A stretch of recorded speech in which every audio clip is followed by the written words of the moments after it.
ही विशेष माळ एका संघटनेसाठी आहे. त्या संघटनेला म्हणतात अखिल भारतीय हाय जेवलीस्ता संघटना. ही विशेष संघटना आहे पाठीमागं बसते.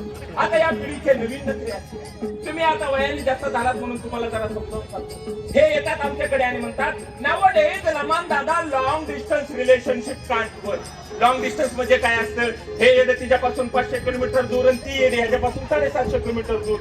म्हणलं का टिकत नाही? अरे म्हणे आम्ही 24 तास व्हिडिओ कॉलवरच बोलतो, आमचं भेटणंच होत नाही. ते जरी ऐकून मग एक दुसरी आली ती म्हणली नावडेज लमान दादा living relationship is also good.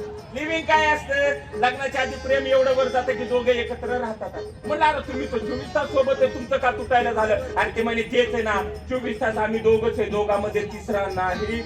बघ माझी बाय ते माझं बोबड ते माझं गठुड ते कसं गुलुगुलू बोलत. अगं लॉंग डिस्टन्स रिलेशनशिप टिकत नाही म्हणून. लक्ष देऊ नाही का?